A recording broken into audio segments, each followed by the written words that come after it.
Boa noite. Estamos aqui na segunda live, né, de uma série de lives em torno do livro Natureza Íntima, promovida pela Primavera Editorial, no qual elas chamaram a série tem o nome de Tornar-se Mulher.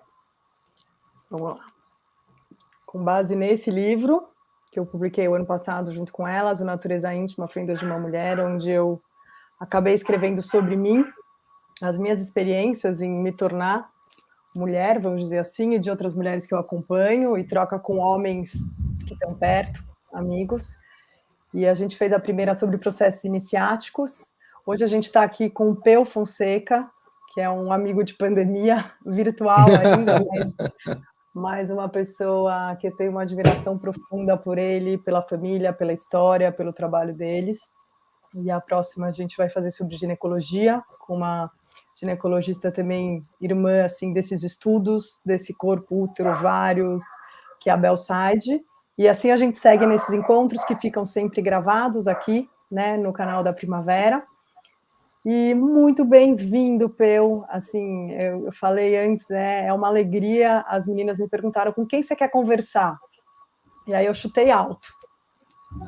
Daí eu falei, quero conversar com essa, com esse, e acho que eu já conversei com a Lu aqui, né, nesse canal da Primavera Editorial, no lançamento do livro. Participei de um grupo de vocês, Dudu, que a gente pode falar um pouco mais hoje, mas que eu super recomendo, eu e o João, a gente participou. E aí me veio muito você, assim, como uma pessoa pesquisadora, curiosa, aberta e divertida, né? Eu tava chegando aqui em São Paulo dirigindo, eu falei, por que eu chamei o Peu? E eu acho que tem uma profundidade, uma leveza, assim, eu sinto na sua presença, né? Então tem um convite de expandir o olhar, né? De expandir as nossas experiências de ver, mas de um jeito gostoso, de um jeito divertido, de um jeito que dá vontade, que dá tesão de mais de tricotar junto, assim. Então, muito obrigada por estar aqui numa segunda e meia ao feriado da criançada. E queria pedir para você se apresentar. Caramba, depois dessa apresentação tão generosa, tão bonita, tão... Já a própria apresentação tão leve, Maria, obrigado por isso. Tá Eu vendo? queria Olha como ele é agradecer, legal. eu queria agradecer demais pelo convite. Queria agradecer pelo convite, primeiro por ele ter partido de você, e quando você coloca isso, diz assim, eu resolvi chutar alto, e quando eu escuto as pessoas com quem você tem conversado, eu também fico me perguntando, mas por que Maria me chamou, né? E eu acho que um belo jeito de me apresentar e que dialoga com isso é que eu sinto que ao longo da minha existência eu me tornei um ótimo escutador de histórias. Eu me tornei um ótimo escutador de histórias porque eu aprendi que o que me fazia falta de alguns processos acadêmicos incompletos na minha vida, eu aprendia nessa coisa maluca que é a universidade do outro. Aquilo que as outras pessoas têm a nos dizer, aquilo que as outras pessoas, quando sentem uma abertura de campo para trocar, elas encontram para falar sobre a vida delas. E eu acredito profundamente que todo mundo tem uma bela de uma história para contar. Então, eu fiquei pensando, eu acho que Maria me chamou porque talvez ela também veja isso, que eu seja um ótimo escutador de histórias, e eu sei o tanto de história que você tem para contar e o tanto de história que pessoas que dialogam com você também devem ter para contar. Então, tá aqui, para mim, é um prazer. Escutar histórias, para mim, vem de muito cedo, vem daqueles que vieram muito antes de mim, minha mãe, meu pai, minha avó, meu avô, minha outra avó, meu avô e tal, e todos os 4.096 antepassados para trás. Mas vem também de um recorte da minha existência aqui, nesse momento, nesse tempo do agora, quando eu me deparo com a existência que ela é, sobretudo, comunitária. Porque a minha família é uma pequena comunidade. Somos eu e minha parceira, Lua, e 4 crianças, que são 4 seres humanos completamente únicos, raros, como somos todas e todos nós. E eu só tenho essa alternativa, escutar essas histórias que essas pessoas têm para contar e aprender com elas, para a gente criar o melhor dos mundos, que é um campo dialógico, né? nesse tempo de tanto silenciamento, de tanta dor, a gente abrir o campo do diálogo, eu acho que já é um enorme convite para a gente dar passos à frente, né? Então, te agradeço por estar aqui. Toda vez que alguém me pede uma bio, eu falo assim: bom, eu sou Pedro, as pessoas me chamam de Peu, de Pedrinho, eu sou par de Lua e sou pai de João, Irene, Tereza e Joaquim. Muito bem-vindo. Com toda essa história, né?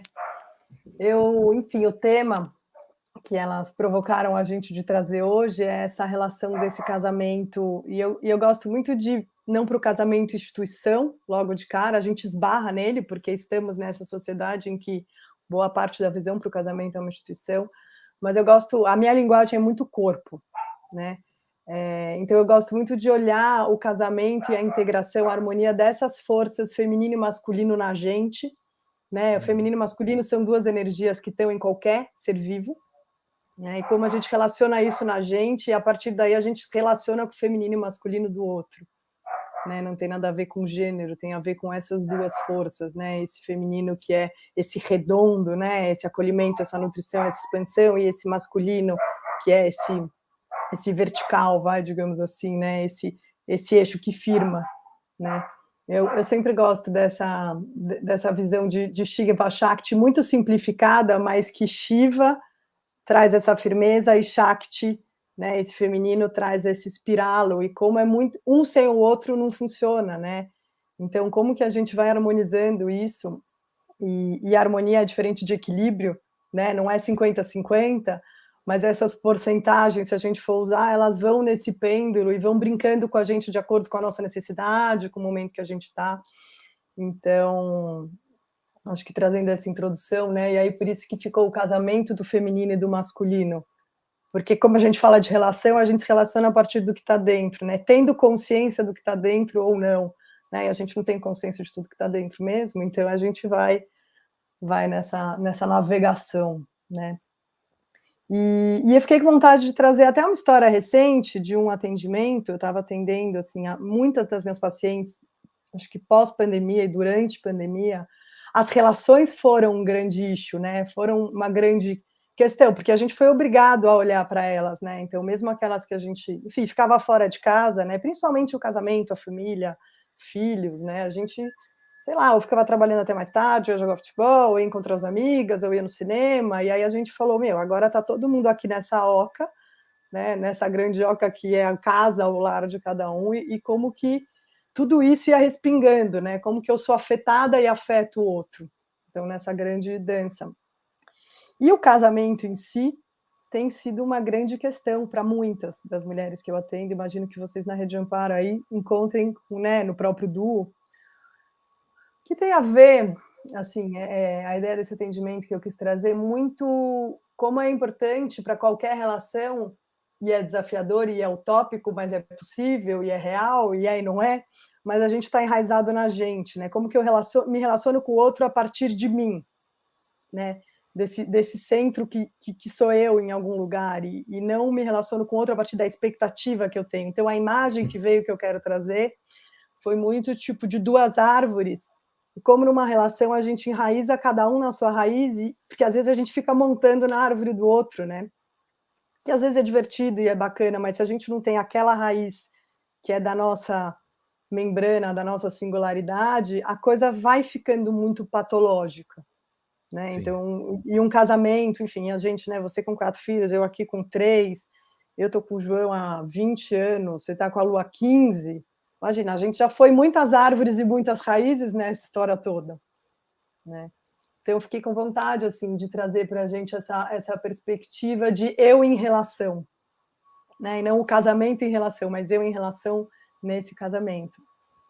E aí acho que abrir, assim, né, Peu, eu não tenho um roteiro organizado para a gente, mas nesse sentir nosso de troca, assim, de te ouvir nesses tempos, né? O que mais vocês foram aprendendo aí sobre esse relacionar, sobre esses femininos e masculinos, sobre esse afetar e ser afetado? E eu acho que a gente pode ir trocando a partir de histórias mesmo, né? Minhas, suas, enfim, pessoas que a gente acompanha, e ampliar esse repertório de encontro, de contato. né, de diálogo, de escuta. Cara, Maria, é muito bom pensar nessa perspectiva. Quando a gente fala a palavra casamento, instintivamente a gente vai para imagens preconcebidas que elas são fruto de um sistema secular, onde casamento era visto como essa entidade imaculada e que em inúmeras religiões era colocado nesse lugar onde as terminologias e o glossário sempre giravam em torno quase de uma unicidade, né? Uhum. Então, primeiro vem a dualidade, eu e o outro, do campo da psicologia, e depois vem essa instituição do casamento falando disso, e de uma forma que ela é absolutamente romantizada, porque as religiões tendem a fazer isso para seduzir a gente. Mas eu gosto de pensar na origem dessas coisas, e aí, diante dessa perspectiva que você traz, eu acho que uma das coisas mais bonitas é quando a gente relembra que esse casar é sobre essa casa, esse espaço que se coabita. Um espaço onde dois ou mais, porque hoje, 2021, a gente nem fala mais sobre esse coabitar no sentido de um casal, simplesmente, né?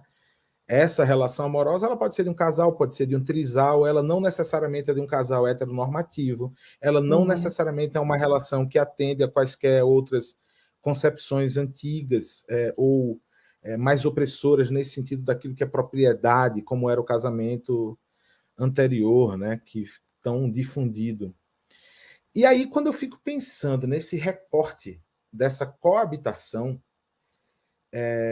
nessa complexidade que isso tem, e aí quando você fala como é que sou eu nesse lugar, né? Ou seja, como é que o sujeito se coloca nesse locus, nessa habitação, e num tempo de pandemia, esse tempo que a gente está agora atravessando, eu tenho uma sensação que é uma sensação, não sei se isso passou por você, assim, a sensação que eu tenho é que muitas e muitos de nós têm passado por uma questão que é muito parecida como, sabe quando a gente reencontra uma colega ou um colega de faculdade alguns anos depois, e era alguém com quem a gente tinha uma relação e sabia quem era aquela pessoa e tal, mas a gente reencontra e a gente não sabe exatamente por onde começar a conversa. A pandemia, a meu ver, jogou dois velhos conhecidos dentro da mesma casa de novo. A meu ver, o que acabou acontecendo com as relações durante esse período da pandemia foi que essas relações que estavam tão colocadas em lugares de distanciamento, ou, por outro lado, de romantizações e projeções, né? Vários componentes aí possíveis, repentinamente, as pessoas tiveram que reconhecer aquele outro que estava diante de si, porque aquele outro estava 8, 10 horas por dia fora de casa, fora do locus, dessa casa do casar, do coabitar. E aí a gente precisou olhar de novo para o que era esse conceito desse casar. E aí não bastava somente conhecer esse outro, que se transformou ao longo do tempo, que virou tantas árvores e tantas raízes, e germinou e semeou tanta coisa. A gente também precisou olhar para quem era a gente depois daquele tempo inteiro. E aí eu acho que tem uma coisa maravilhosa, e eu vou usar a analogia das árvores que você trouxe, porque eu acho que tem uma sabedoria ancestral e originária que ela é maravilhosa. Nos estudos da gente de ciência ali na faculdade, no colégio, a gente ficou aterrado. A gente ficou com o pensamento da conversa através das raízes. Mas na hora que a gente vai para esses saberes originários, a gente observa que as árvores nas florestas, elas conversam muito lá em cima, naquilo que é etéreo, que está no âmbito do sentir, sutil. Quando as copas se encontram, uma árvore que está morrendo numa floresta, no ecossistema, ela se comunica com a outra. Nas rupturas que a gente viu na pandemia, ou seja, árvores que caíram no meio da floresta, todo o entorno se modifica. É impossível pensar que, diante de um processo da morte de uma árvore, ou de um ciclo, ou de uma ruptura, ou qualquer outro luto que a gente tenha atravessado nesse momento contemporâneo tão doloroso, a gente imaginar que essa árvore, quando ela cai, tudo ali que está em torno modifica, porque a sombra que ela fazia era fundamental para algum tipo de ser vivo que estava ali embaixo. E quantas Aqueles mortes, seres né, a têm que se gente vê arranjar. individuais. Quantas Quantas? árvores caíram de cada um de Quantas? nós. E é muito difícil para a gente, ser humano, que se maquiniza tanto, porque a gente se tornou isso, né? Humano maquinizado pós-revolução industrial. Como é difícil para a gente ir para esse campo do sutil e do sentir. Como é difícil a gente pensar que na hora que a gente está nesse lugar coabitado, esse locus da relação, e principalmente quando a gente se depara com alguém que se transformou tanto diante da gente, e a gente sequer viu, porque estava lá fora no mundo, né? A gente tem que relembrar um monte de coisa. Nossa, eu preciso conhecer novamente essa pessoa, esse é um ponto. Eu preciso me reconhecer nesse lugar. Eu preciso reconhecer quais são as minhas existências e transformações nesse lugar. Eu preciso lembrar que num momento como esse pandêmico, que a gente se isolou, a gente perdeu uma das coisas que são primordiais das relações de casal ou de trisal, as relações amorosas, que são os outros. Que a nossa relação de casal para sobreviver, ela precisa de todas as outras relações que estão no entorno. As pessoas que convivem, que trocam, as histórias que a gente Floresta escuta. toda. E aí, como é que a gente faz quando a floresta está sendo devastada e queimada? Não cabe num processo relacional onde a floresta está sendo queimada e devastada, até para usar uma metáfora da nossa Amazônia, não tem como a gente falar em sustentabilidade. Uma relação não apenas se sustenta diante de um caos e de uma dor como essa. A gente precisa entrar no processo regenerativo. Então, serve para a Amazônia, serve para as relações da gente dentro de casa.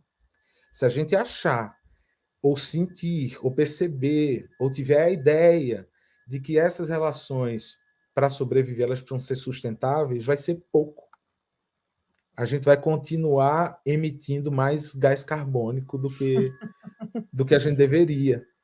E aí o convite que a gente se fez aqui em casa, Maria, foi pensar quais são os nossos possíveis processos regenerativos dentro da relação, onde a gente faz conviver três existências. A existência particular da gente e o nosso reconhecimento, a existência do outro e esse novo conhecimento sobre quem essa pessoa tem se transformado, e o conhecimento desta relação que tomou outros contornos.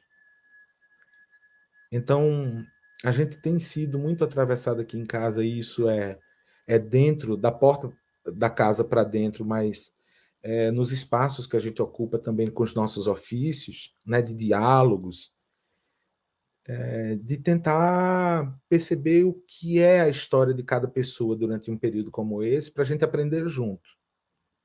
E aprender junto tem sido uma saída.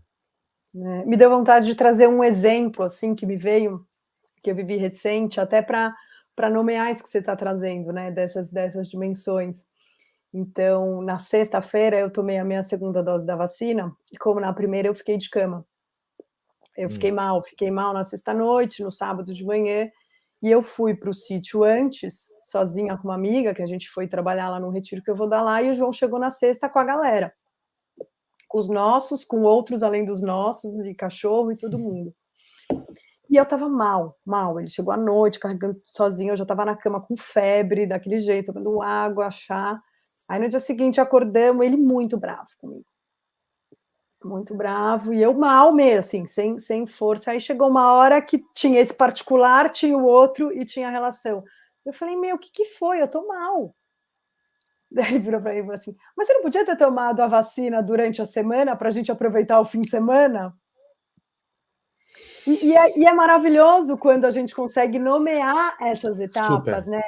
Porque eu sinto que assim, a gente entender esse processo é uma coisa, a gente conseguir viver ele é um outro passo, né? Então, Super. essa abertura para dialogar, eu falo, putz, sinto muito, assim, para mim foi melhor ter tomado na sexta, mas eu entendo que você quer ficar junto. Eu vou aqui, eu melhorando, eu tô junto, porque eu também quero estar junto, mas agora eu não tenho condições. Né? E assim, no Super. nosso caso, não estar junto não é nem só não curtir junto, né? E aí eu acho que eu vou entrar com mais uma coisa, tá? Vou misturar nesse caldeirão. Porque o casamento são vários papéis e várias relações, né? Então, desde que a gente teve o nosso segundo filho, que foi a nossa grande crise, assim, chegamos a cogitar uma separação, e aí a gente foi olhando e fomos achando os caminhos de cada um trabalhar as suas particularidades antes da gente vomitar no outro as nossas questões. A gente descobriu que a gente estava muito mãe e pai, porque acaba que o outro se torna uma ferramenta para você fazer as suas coisas. E na pandemia isso aconteceu muito. Né? Para um trabalhar, o outro ficava com as crianças, para o outro fazer o que tomar banho, o outro fazia. Então a gente virou objeto, né? Isso que você falou, esse maquinário humano. E como às vezes está tão petrificado, assim, essa coraça do maquinário humano já está tão instalada que é muito difícil a gente resgatar que por detrás daquela ferramenta tem uma pessoa, tem um sentimento e tem uma relação, né? Então, nossa, super. Né, acho Super que nomear forte isso. A isso. gente vive isso no pequeno e no grande, né? E Sim.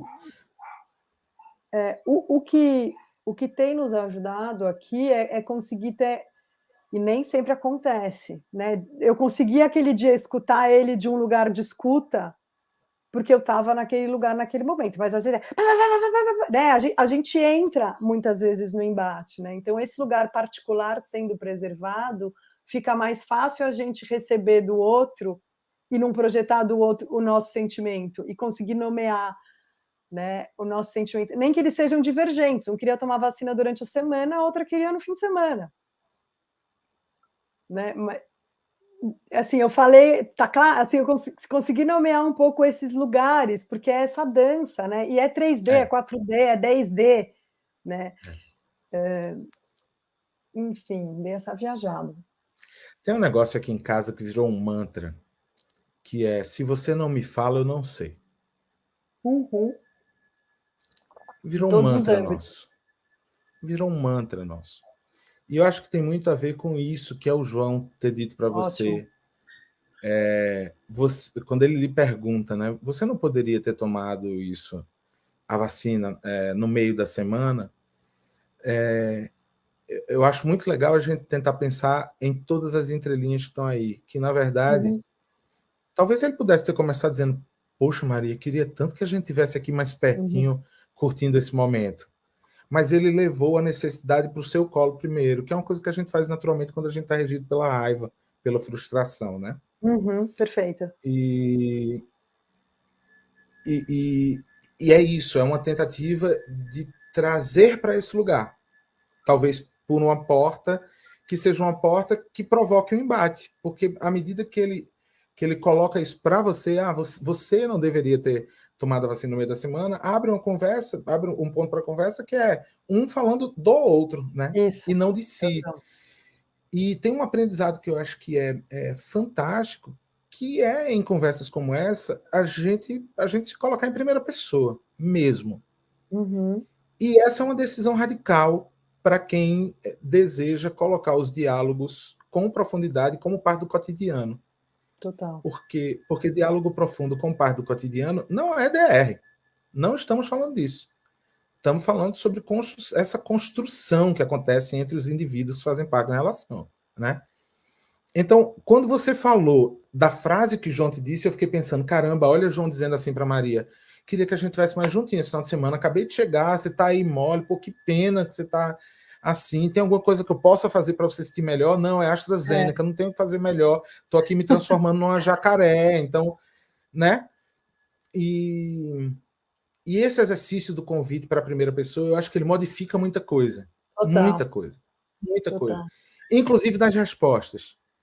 Total. Inclusive nas respostas. Porque CNV, na hora né? que eu acho que é um misto de Marshall Rosenberg com um pouco, sei lá, do que acontece onde, de novo, lá vou eu voltando para a Amazônia, mas é porque não tem como fugir da ancestralidade. É o que acontece em tribo, onde, ao se juntar, o próximo só fala quando um terminar a sua história. E não importa quanto tempo isso leva. E a gente esqueceu disso, Maria. A gente esqueceu disso. A gente, enquanto o outro está formulando o que quer dizer para a gente, imagina.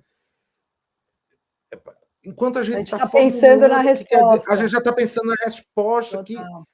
sabe? É assim, ontem uma amiga estava contando uma história maravilhosa, que ela disse assim, a gente estava tentando relembrar quais tinham sido os nossos primeiros contatos com algumas redes sociais e tal, e ela disse assim, não, para mim, apavorante foi o WhatsApp. E a gente disse, por quê? Ela disse, porque eu simplesmente cheguei na casa de uma amiga minha, e ela estava com um celular, era um smartphone, e enquanto ela conversava comigo, eu ouvia o barulho de mensagem chegando, e ela respondendo, e mensagem chegando, e eu perguntei para ela, o que é isso? Aí disse, eu instalei o WhatsApp. E ela, que não tinha o WhatsApp, perguntou, tá, mas como funciona isso? Ela disse, não, é tipo SMS, só que aí, ó, conectado no Wi-Fi, a pessoa está aqui falando comigo em tempo real. Aí ela disse, mas aí você fica disponível para as pessoas o tempo inteiro e respondendo o tempo inteiro. E eu achei esse retorno a esse tempo, ontem, nessa conversa da gente, maravilhoso.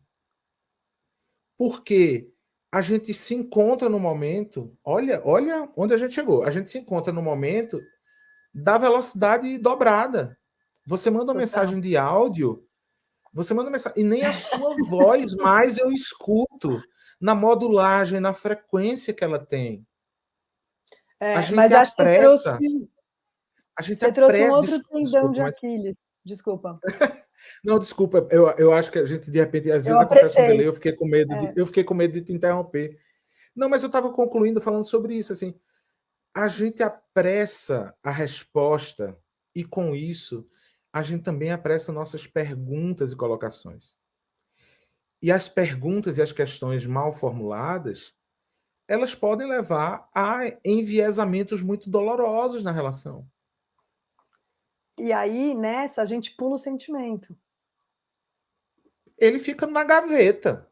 Você fica apressando conversa, e aí, de novo, eu volto para o corpo. A gente não sente mais, né? Assim, esse corpo não, ele tá fechado, a coraça tá, né? O metal no corpo tá grande, né? É isso, a gente esse 2x do WhatsApp realmente é algo surreal, assim. E você trouxe um tendão de Aquiles, né, para as relações, assim, acho que a tecnologia, o celular pode ser maravilhoso, mas como está ocupando um espaço, Sim, né, nesse contato, e o quanto isso faz a gente fugir de não ser afetado e afetar, né, porque a gente começa a ter medo no inconsciente de receber, então a gente recebe só aqui, né, a gente recebe na mente, a gente não recebe no corpo inteiro, né? E é fácil o celular tirar a gente da presença, não só eletromagnetismo, enfim, entenderam? Né? sim. Com todo esse eletromagnetismo que tira a gente, que é invisível, mas faz, mas com essa disponibilidade 100% para qualquer pessoa que está do outro lado da tela. Pois é. É um bom tendão de Esse, Aquiles. esse é um assunto que vem com muita frequência para a gente. E ele vem de lugares, em tese, simples, que são essa disponibilidade para esse acesso que é um acesso distante, né, Maria? É assim, tem uma tela, tem uma tela ali que emite luz, que atravessa frequências, mas que não transmite a frequência emocional das outras pessoas. É super, né? É um Nesse campo ritmo. super É. hermético nesse ritmo, né? E até a pontos de histórias de casais e pessoas que se relacionam que, no fundo, percebem, sentem na pele uma sensação de abandono, porque aquela outra pessoa está mais disponível para esse mundo apressado do que para quem está do lado. Escuto muito isso nos atendimentos, muito. Escuto Ele só demais, fica no celular. escuto demais isso também, e aí é um aprisionamento que a gente ainda não tem estudo suficiente para saber onde isso vai dar. É um aprisionamento, inclusive, dos nossos sentidos num lugar. Você falou sobre isso aí rapidamente. Eu disse, nossa, fiquei pensando nisso, né? O sentir com o corpo. A gente tá recebendo uma overdose de estímulos audiovisuais. Pensa comigo nisso. A gente está aqui agora tendo uma conversa que ela é audiovisual. E cadê o nosso sentido do tato? Cadê o nosso sentido do paladar? Pior, cadê o nosso sentido do olfato? Olha como esse Covid é brutal. Um dos sintomas primeiros dele é fazer com que a gente pare de sentir o cheiro das coisas. A vida entra pelas narinas da gente. Total. O cheiro, ele é absolutamente conectado. O cheiro, ele é absolutamente conectado à nossa possibilidade de viver, Maria. E aí vem um momento desse de pandemia, onde quantas pessoas a gente não conhece perderam o sentido do olfato quando esse vírus se instalou. Isso é um recado, para mim, particularmente, é um recado muito agudo da natureza para a gente. Você vai perder o olfato. Esse lugar por onde a vida entra e pulsa na sua vida, você vai perder. O que é que a gente faz com isso?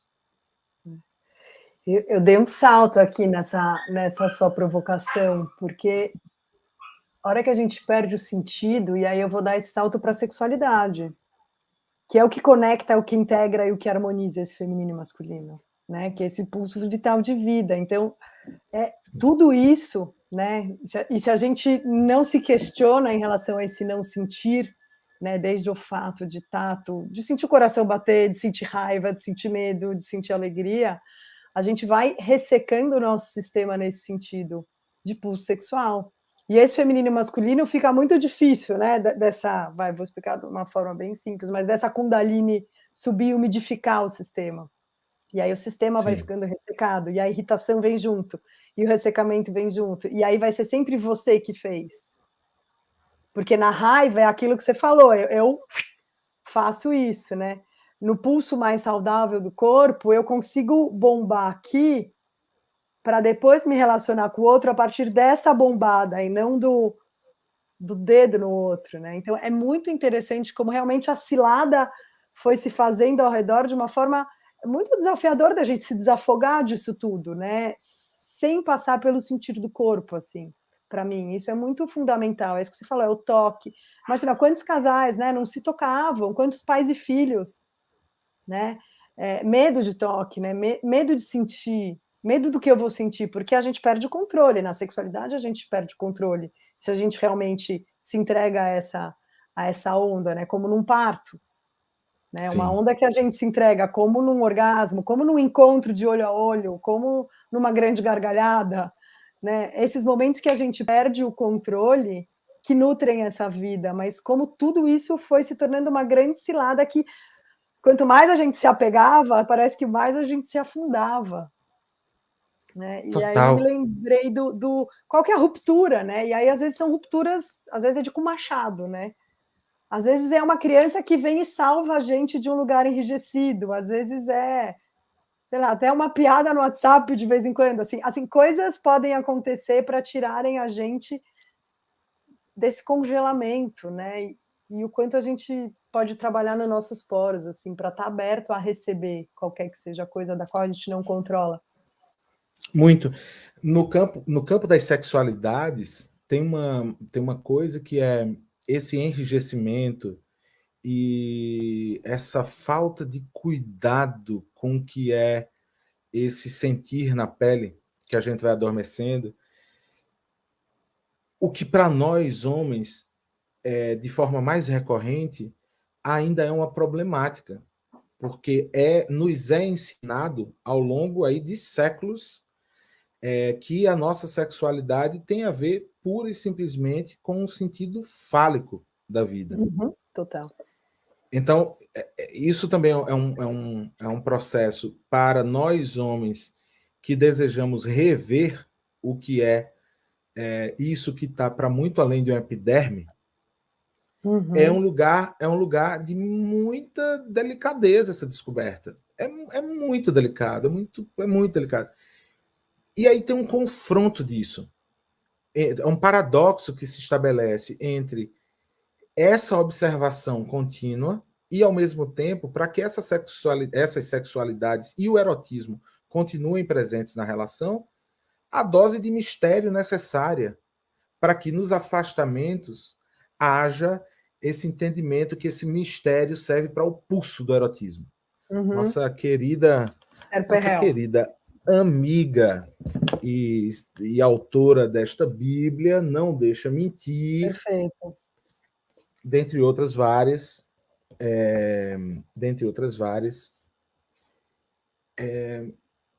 não nos deixa mentir que não perceber também esses mistérios dos distanciamentos é a gente manter o erotismo em dia.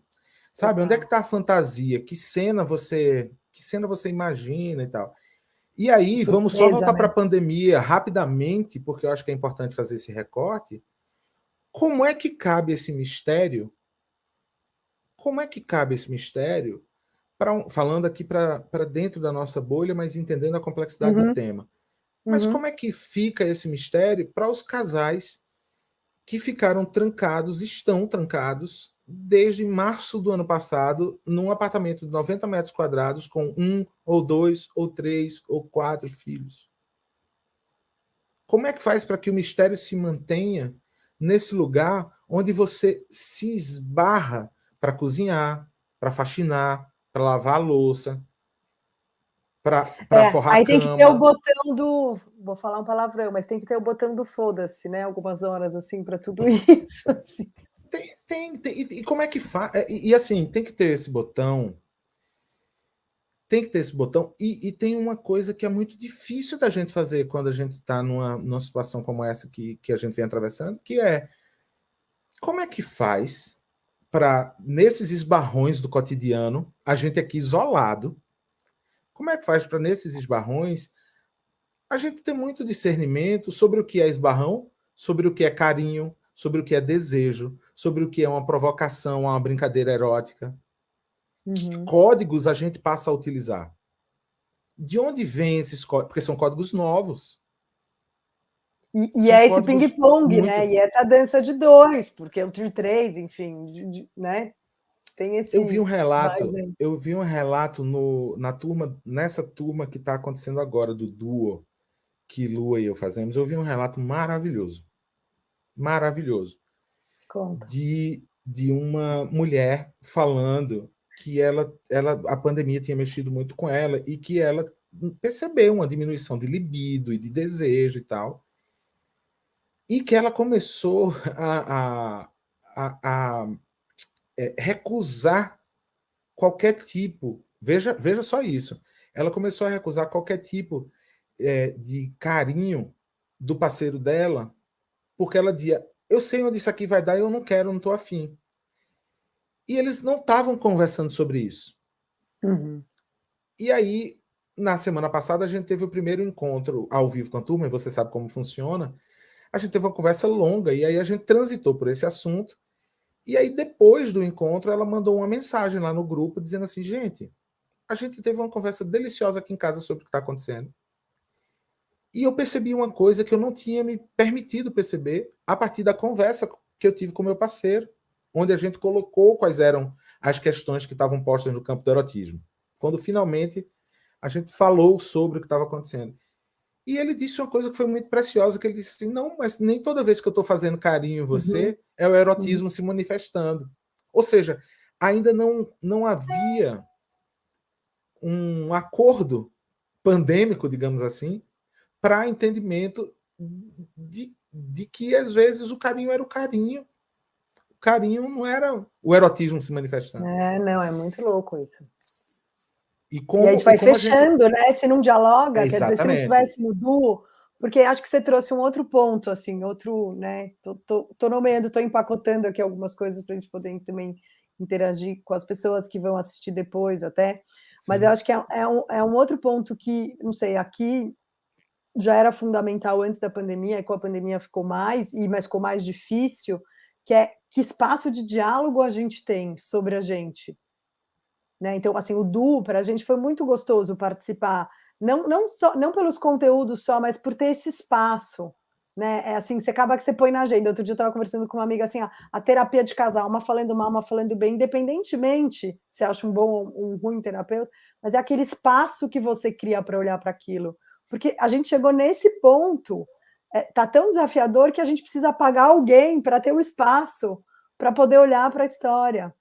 Né? Então, Aqui em casa a gente tem essa prática do nosso momento especial, assim, que a gente tirou da noite, é horário nobre, né, a gente, assim, dentro dessa bolha do privilégio, etc e tal, fazer esse horário, assim, é um horário nosso que a gente faz o que a gente quiser.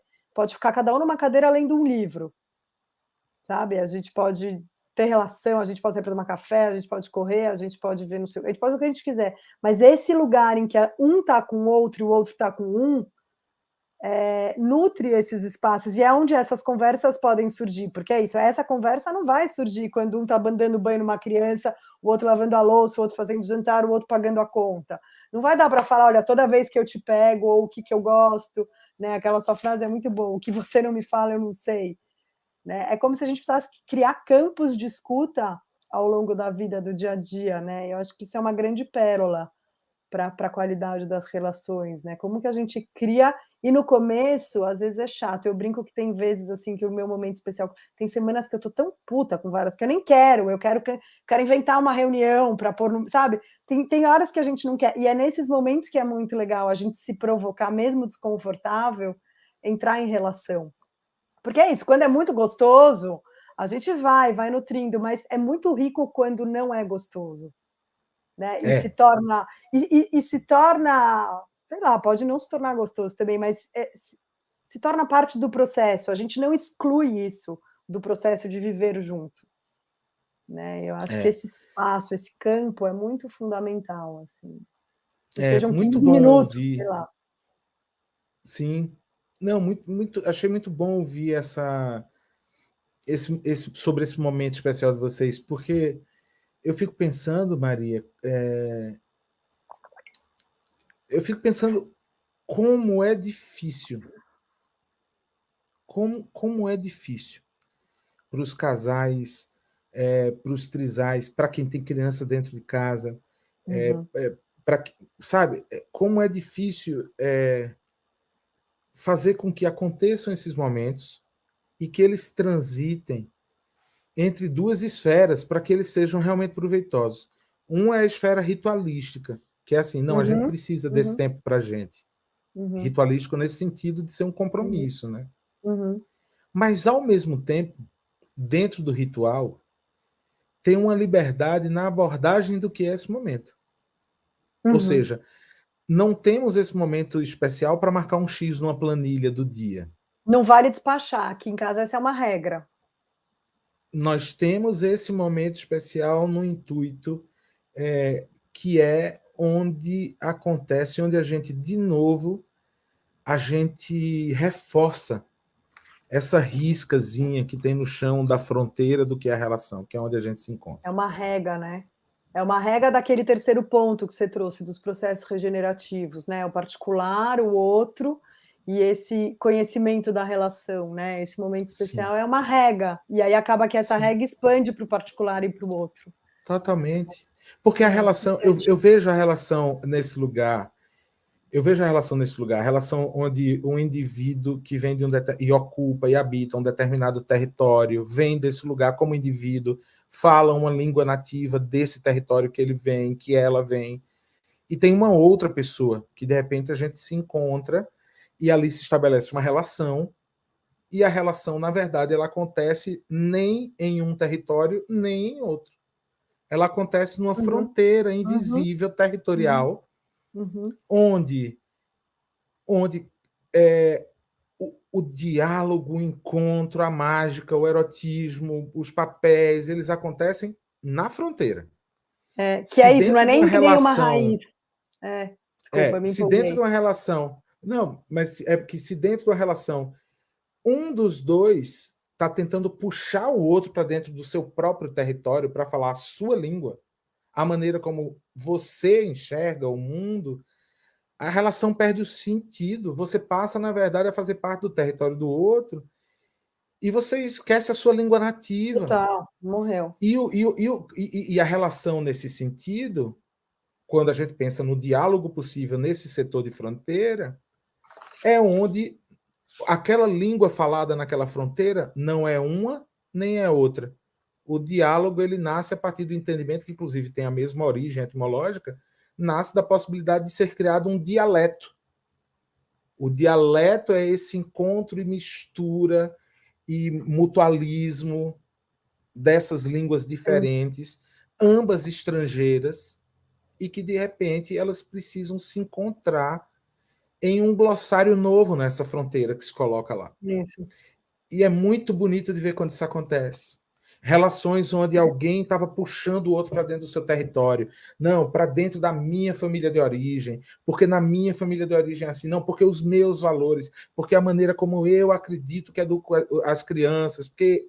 E aí, pera, tem dois territórios riquíssimos que construíram a identidade de um indivíduo.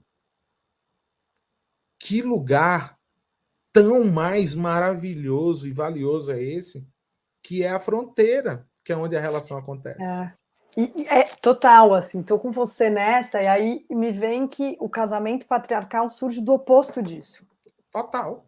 Né? Então, Você... essa grande salada dessa origem patriarcal em que domina, as mulheres são dominadas para sobreviver, perdem totalmente a identidade, e aí, talvez eu vá exagerar um pouco, mas a gente vai para um outro extremo em que as mulheres acabam querendo o oposto disso, então ninguém me domina, né? E aí a gente não consegue ter esse entre fronteiras, porque aí vai cada um, né? Soberania de cada um dos lados, né?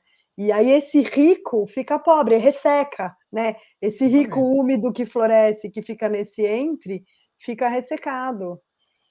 E, enfim, e aí afeta o ecossistema inteiro, total. Essa visão, ela é uma visão muito... Eu acho que ela é uma visão muito privilegiada de observar as relações, sim. Que é esse casamento no modelo da regra do pai, patriarcal, já foi de tudo. Já foi escambo de filha para que a família tivesse mais posse. Ele repercute durante uma existência inteira, e a gente só ouve falar em alguma coisa diferente disso muito recentemente, mas, inclusive, a simbologia de mulheres adotarem o nome dos seus parceiros. Nas expressões usadas como marido e mulher. Imagina o homem dizer, ela é minha mulher. Olha como isso é brutal e a gente não parava para pensar nisso. Sim. Não, ela é mulher dela. Agora, temos aqui uma relação onde somos parceiras, parceiros, companheiros ou companheiras, somos um par, né? E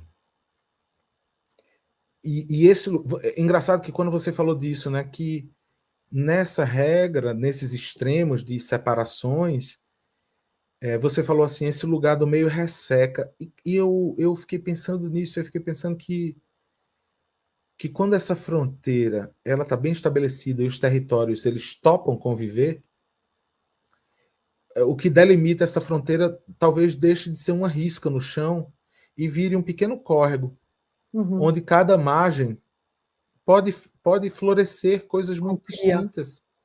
O que é que tem na margem de lá? E eu consigo alcançar a margem de lá, eu consigo ver a margem de lá. O que é que acontece na margem de cá, né? E que água é essa que passa entre os dois territórios e que delimitam a fronteira, que tem horas que a gente mergulha junto e tem horas que cada um volta para a sua margem de segurança, que é o seu território. Então, tem uma pergunta aí que eu tenho vontade de te fazer, assim, porque eu acho que... Bom, vou falar. Mas eu acho que, infelizmente, ainda hoje, o lugar que você ocupa, que o João ocupa e que alguns homens estão, ainda é muito raro. Né? Nesse sentido, assim, como que é ser par de uma mulher que se ocupa como mulher, que tem a sua força, que saiu de baixo? Né? Que eu acho que essa é uma pergunta, eu acho que é tão importante os homens escutarem de outros homens sobre esse processo de cocriar as margens do rio, porque ainda na educação, né, de muitos de nós, isso é muito perigoso. Sim. Né? E aí, às vezes, faz sem querer algumas coisas. Né? Eu acho que pode ser legal se você puder contar um pouco como é estar pareando essa outra margem do rio que é abundante, que é forte, que tem seu espaço, né? Essa pergunta é ótima. Essa pergunta é ótima porque eu acho que ela é definidora de escolhas saudáveis para uma relação. Eu venho ainda, infelizmente, de uma geração onde os tantos papéis para os homens estavam sempre colocados num lugar que era um lugar de poder. O poder financeiro, o poder dos ofícios, né? E esse poder também estava sempre do lado de fora. Esse poder nunca estava no poder de cuidar. Perfeito. Olha como eram essas coisas, né? Tem uma autora inglesa de origem nigeriana, chamada Bernardine Evaristo, que ela tem um artigo sobre isso que é fabuloso, que traz isso desde os clãs, né? E tem uma coisa que eu vou falar da minha experiência com isso, Maria. A minha experiência com isso é a seguinte. Quando a gente se conhece, eu e Lu, há 25 anos, nós éramos duas pessoas ali em construção dos seus espaços de ofício e absolutamente imaturos do ponto de vista das relações, porque a gente nunca tinha se relacionado com profundidade, a gente não tinha filho, né? Enfim, muito difícil falar de relação desse lugar sem esses atravessamentos, muito difícil. E aí, 10 anos depois da gente se conhecer, e tendo muito romance aí no meio, e afastamentos e aproximações, a gente se entende como casal, né? Como uma relação, a gente casa. E a partir daí, o que se estabelece inicialmente é uma relação, primeiro, muito romantizada pelos dois, um amor perfeito, e também, por outro lado, uma relação que, apesar de uma vontade de fazer diferente, a gente sim repetia fórmulas. Que eram as fórmulas onde eu estava muito mais fora de casa, no trabalho, ela estava construindo ainda a carreira por aqui, fez transições de carreira nesse meio do caminho, mas eu ocupava aquele lugar, né? Aquele lugar do provedor e tal. Só que, olha, 1 filho, 2 filhos, 3, 4, esse lugar se torna impossível para mim e para ela. Sim. O que eu sinto que acontece com a gente, que é algo que eu sou muito grato ao universo por ter acontecido, é que houve o entendimento dos dois, primeiro a tomada de consciência.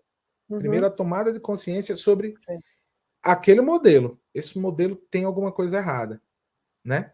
Para mim, a partir dessa tomada de consciência, vem uma rasteira muito dolorosa, que é o momento que Lua diz assim: bom, agora eu vou atrás disso aqui que para mim é importante no âmbito da minha construção de carreira, do meu ofício e tal. Isso faz com que ela vá em direção a isso, abre o flanco do cuidar para que eu ocupe, ou seja, as crianças e a casa. E aí eu também tenho que refazer os meus modelos de ofício. Ou seja, tudo acontece como uma avalanche. Eu me senti profundamente abandonado. Eu tive uma sensação profunda de abandono nesse momento. Pela imaturidade, pela falta de repertório, por não entender que aquele movimento, na verdade, ele era urgente para a nossa relação e para a minha existência. Quanto tempo eu ia carregar essa ideia de ser provedor numa família que tem 6 pessoas? E Onde é para que a eu podia estar com a ancestralidade que cabeça? você queria seguir. Sabe? Onde é que eu podia estar na cabeça? Né? E foi muito doloroso para mim. Eu tive essa sensação de abandono veio forte. Eu me fragilizei, eu adoeci. Eu achei honestamente que ela estava me abandonando naquele processo. Não era nada disso. Nada disso. Era uma mulher em busca do seu espaço. Quando isso se assenta ainda num lugar que é um lugar muito ainda doloroso, que era um lugar onde há inversão de lógica. E esse lugar da inversão de lógica, para a maioria de nós homens, é um lugar também muito doloroso, a inversão de lógica. A mulher provedora. A mulher provedora e o Ainda cara que é dualizando, né? ainda dualizando. E aí eu acho que a grande evolução da gente na relação é o entendimento de que não há nenhuma desproporcionalidade no que é isso. Nenhuma. Tem épocas que está comigo, tem épocas que está com ela. A gente tem um CNPJ juntos de 2 anos para cá, o que muda completamente a relação da gente com o que são os nossos ofícios. E aí, não, e aí, quando isso deixa de acontecer, é que eu, particularmente, aí eu posso falar por mim, e Lua pode falar por ela em outra ocasião, mas o que eu percebo por mim, o quanto essa modificação ela é libertadora para mim como homem. Perfeito. Como é libertadora para mim. Eu não precisar ocupar esses papéis que representam essa hierarquia desenhada secular, patriarcal e pesada para a sociedade, né? Porque silencia as mulheres. Porque silencia e oprime as mulheres. E, por outro lado, tira dos homens a possibilidade de fraquejar, de cair. Então, assim, quando a gente sai desse espiral, porque é uma montanha-russa, esse momento que a gente atravessa é o momento mais doloroso da relação. A gente atravessa a crise, a gente se separa, a gente ficou 6 meses separados. E foi muito doloroso. Só que quando a gente se resgata desse lugar, é tão bonito, porque é realmente o entendimento desse conceito que é um conceito de ser pai, parceiro de alguém, sabe? É. Você não é aquele homem, mas você se tornou muito mais homem do que aquele homem, né? Tem Outra muito coisa, eu não, sabe, o eu nem feminino, é outra coisa, é espaço para o assim, feminino do ser, né? Assim, talvez um espaço harmônico para o feminino e masculino de cada ser, independentemente sim, de gênero. sim, sim. E a gente, e isso para a gente é um assunto muito caro aqui em casa, quando a gente fala desses aspectos do feminino e do masculino, porque a gente tem uma característica, cada um de nós dois aqui em casa, né, o casal, cada um tem uma característica pessoal que aponta para um inverso de uma lógica que a gente vê muito nas outras relações, onde a maioria das vezes a mulher, e aí veja bem, estou falando da mulher com esse feminino manifestado, ocupa um lugar de ser abrigo para essa relação e para esses filhos, enquanto o marido ocupa um outro lugar diferente, que é um lugar de ser abismo, aquele que empurra adiante, que chama para as aventuras, tal, tal, tal. Aqui em casa é o contrário. Lua é essa pessoa que atira a gente no desafio, que Uhum. convida a gente. Eu acho que, nesse sentido, eu não sei se eu vou usar qualquer terminologia errada ou infeliz, não sei, mas nesse sentido, essa energia do masculino dela se manifesta num lugar muito intenso, que é esse lugar de criar esse abismo, de dizer, não, vamos. E no meu caso, se manifesta o feminino, de ser abrigo, de dizer, não, Mas pera, é isso vamos mesmo. aqui, sabe? Mas essa descoberta levou muito tempo. E eu fico pensando um pouco, pensando agora sobre essa questão do tempo, eu fico pensando que, caramba, a gente se conhece há 25 anos, Lu e eu.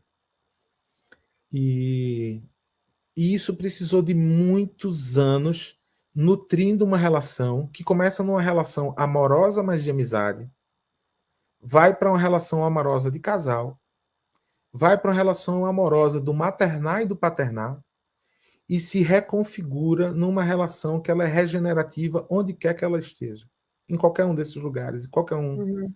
desses papéis. E já nessa idade madura, e já também sem quase nenhuma romantização sobre o que é isso. E Uhum. aí, infelizmente, essa é a má notícia para os casais jovens, é que essa romantização ela precisa de tempo para ir desaparecendo. Sim, tem Porque um caminho. a gente precisa começar a ver as quedas, as cicatrizes, as feridas expostas, as dores do outro. Então, como é que faz para que a gente cuide desse tempo, para que esse tempo ele seja amigo dessa relação, sabe?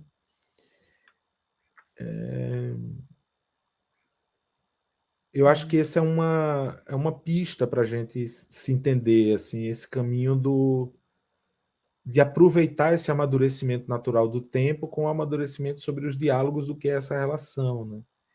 E dos amadurecimentos individuais, né, porque acho que a nossa Sim. geração tem um tempo de amadurecer. Eu vejo, né, os nossos filhos, meus sobrinhos, é uma outra é um outro ritmo que eu ainda não tenho nem modelo mental para conseguir falar sobre, né. Sim. É muito interessante essa coisa do Maria, tempo. Fale. A Lu, eu, posso eu vi uma pergunta da Lu aqui que eu achei ótima. uhum. Você A quer Lu falar? traz, né, a conversa sobre não quero te ouvir, eu vou só ler a pergunta.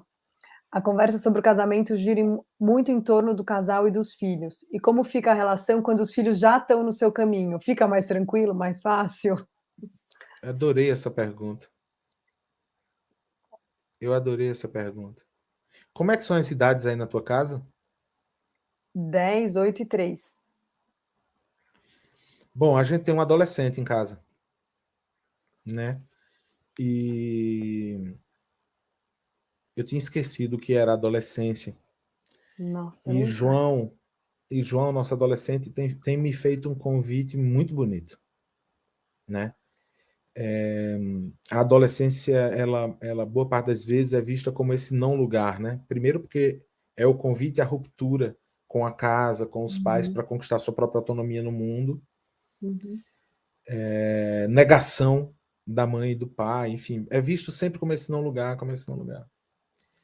E o que eu tenho observado aqui, e é uma descoberta graças ao fato de ter um adolescente em casa, eu acho que sem isso seria impossível ver isso de uma maneira tão evidente diante dos olhos da gente,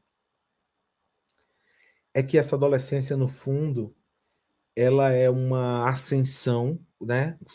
Essa criança que deixa a infância para trás, tendo que subir um monte que ele é muito íngreme, é difícil de subir da infância para a adolescência. Mas uma vez que você chega na adolescência, você se encontra num platô. E esse platô ele pode ser muito mágico para um ser humano se ele não for um lugar de ameaça, se ele não for um lugar de insegurança sobre a autonomia. uhum, uhum, Se nesse platô esse adolescente ou essa adolescente conseguir olhar ao redor e enxergar ainda, né, naquelas figuras que são a mãe e o pai, ou a mãe e a mãe, ou o pai e o pai, seja qual for a configuração, que aqueles adultos que cuidam ainda estão ali.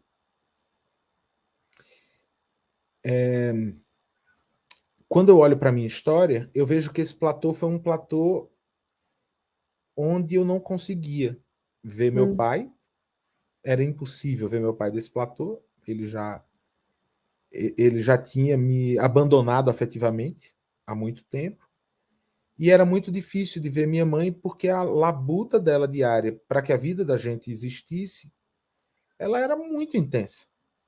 Então, esse platô foi um platô que eu fui desvendando ali sozinho e eu não tinha com quem conversar.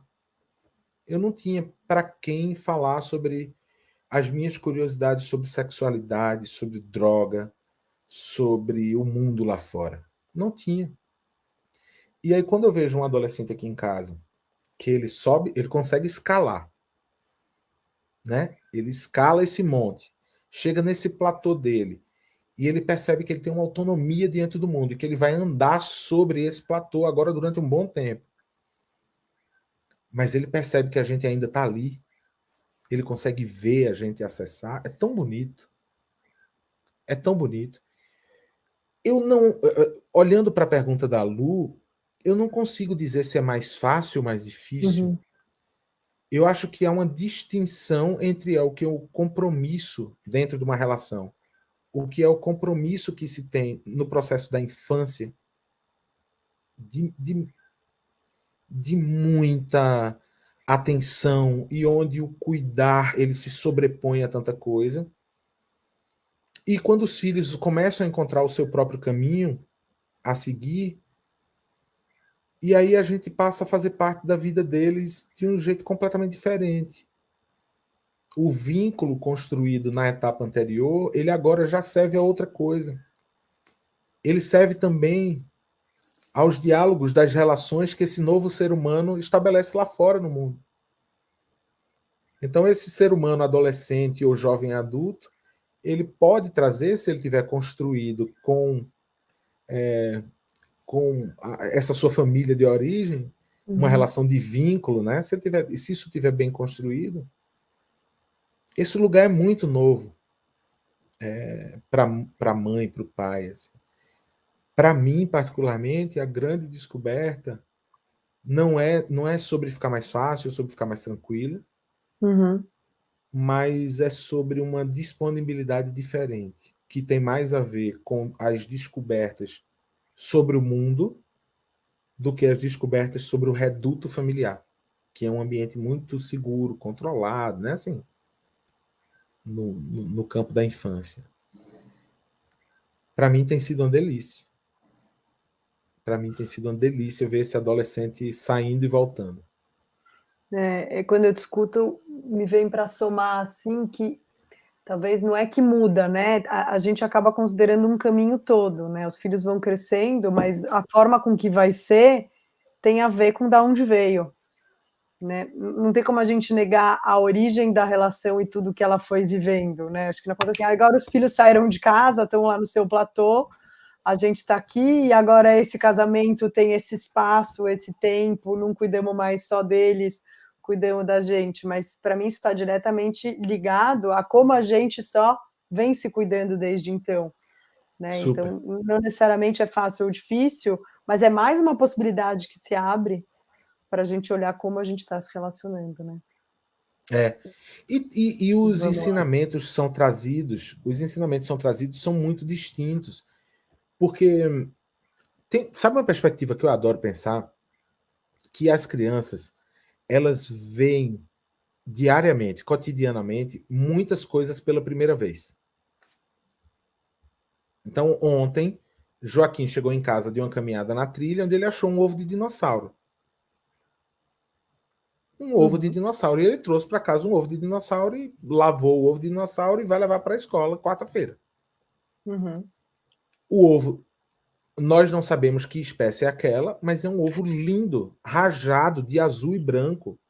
Parece de dinossauro mesmo. Grande, assim, então, enfim. Na infância, tem essa perspectiva de ver muitas coisas pela primeira vez, né? E aí o convite é muito nesse campo. Para os adolescentes e para os filhos, quando crescem, eu acho que talvez tenha uma inversão aí que seja muito bonita. Assim. Eu gosto dessa pergunta da Lu. Eu gosto de parar para pensar nela, que é assim, essas pessoas talvez não estejam vendo tantas coisas pela primeira vez, elas estejam revendo coisas e tentando se questionar qual é o meu papel, a minha existência diante dessas coisas que eu estou vendo aqui novamente. E agora com outro olhar, de outra altura, né? De outra. Sim. E eu acho que pode ser muito bom pensar nisso, assim, como relação, como pessoas que têm uma relação amorosa e que veem os filhos crescer, atravessar essas fases de uma forma muito atenta ao que são esses momentos, sabe, Maria? Eu tô muito feliz, na verdade, de ver os mais velhos chegando. O João chegou na adolescência, daqui a pouco a Irene está entrando na pré-adolescência e tal, e eu tô muito feliz de ver isso acontecer, porque a gente vai sendo desafiado de novo, assim, e eu como pai, como homem, mas nesse papel de pai, eu quero mais ser desafiado mesmo, a entender o mundo de outras óticas. Eu não Amplia. quero. É E o nosso exatamente. repertório relacional, né? Eles ampliam muito o nosso. A minha com 10 já amplia. Peu, a gente ficaria aqui muito. Tem, assim, Nossa, vários conversa caminhos. boa. Nossa, tem que falar, queria falar disso, assim, esbarrar em ancestralidade, esbarrar de novo em corpo. É Mas muito acho que bom isso aqui. ficamos aqui com essas pinceladas, né? Acho que para mim também é muito gostoso te escutar, né? Ao mesmo tempo que a gente está falando, a gente está olhando para a gente e não tem o cheiro, não tem o toque, mas tem um certo vínculo aí no astral. Sim. Então, quero te agradecer de coração, agradecer aí a sua família que te doou para a gente aí nesse momento, uma segunda-feira à noite de feriado, e dizer que a gente segue nessas lives, semana que vem tem de novo no dia 15, a gente vai falar mais sobre o corpo, né, essa cura pela natureza, mas também entender a partir do olhar de uma ginecologista, a Bel Said, que é amiga, parceira e uma super estudiosa aí desse sistema feminino. Eu acabo que eu trago muito, né, no meu trabalho, o útero como uma linguagem, né, um recorte de ser mulher, mas todas as mulheres que se denominam mulheres são mulheres, né? O útero para mim é o meu guia assim nesse processo, então quero trazer a Bel para falar mais disso também, para poder oferecer para as pessoas mais repertório de se olhar, né? Que lindo, que lindo. Então, eu te agradeço demais. Eu também, eu te agradeço demais, Maria. Obrigado, obrigado. Uma delícia essa conversa. Essas conversas que a gente tem sentido saudade na pandemia de serem ao vivo, né? Te agradeço pelo convite. Agradeço a Primavera também por ter aberto aqui esse espaço. É muito bom ver isso acontecer. Sabe que você falando da sua próxima conversa com a Bel, me veio uma coisa que eu fiquei tentado a falar para os homens que assistirem a gente aqui. Só uma partilha de uma coisa muito íntima, mas que eu acho que vale a pena. Assim. Quando você fala que você vai ter essa conversa com ela e vai falar sobre essa questão da cura pela natureza e olhar para o corpo, quando você fala do útero, eu queria falar de uma coisa que foi transformadora para mim, definitiva, que foi aprender junto com Lua sobre os ciclos dela. Perfeito. Eu não imaginei o quanto isso ia ser transformador no entendimento de como o corpo e a existência da mulher precisam ter de nós, homens, essa observação e entendimento e partilha e escuta, porque é muito poderoso o que acontece com o corpo da mulher nas suas andanças em cada ciclo de morte e vida, a cada mês, a cada lua, a cada parto, a cada puerpério, nós homens, nós precisamos conversar muito sobre isso entre nós e com as nossas parceiras e com as mulheres, porque para a gente esse é um campo um campo que exige da gente uma abstração que não vem de fábrica com a gente. Esse é um campo de um sensível que a gente sente muito pouco, quase nada. E eu queria dizer que, para mim, particularmente, foi absolutamente transformador ser apresentado a esse mundo por Lua. Assim. E eu recomendo a todos os homens que assistirem a gente aqui a fazer esse exercício, assim, mesmo. Queria ler o agradecer. Livro. No livro eu falo muito disso, até para os homens, né? Eu estava até procurando aqui o livro para... Eu não sou muito boa disso, mas... Né, no Natureza Íntima tem um primeiro capítulo onde a gente fala dessa ciclicidade, né? Como uma possibilidade para todo mundo, né? Para ganhar intimidade com essa mulher, mas com esse feminino também, né? A gente manifesta o feminino no útero, né? As mulheres que têm útero, né? Mas esse feminino cíclico se manifesta também de diversas formas. Né? Sim. Grata por esse fechamento. Muito assim, obrigado. Esse é meu tema, que eu acredito muito, assim, essa cura entre todos nós, sabe? Vem de reconhecer essa ciclicidade mesmo, né? A gente falou pouco hoje, grata por ter trazido ao final. Eu que fico feliz. Obrigado, Maria. Um beijo. Se cuidem. Se cuidem por aí. Beijo em João, beijo nas crianças. Esperamos vocês lá no sítio. Vocês 6. Vamos, a gente vai. A gente leva uma barraquinha de camping e vai. Fechado. Beijo, obrigado, querido. Boa noite um beijo aí. enorme.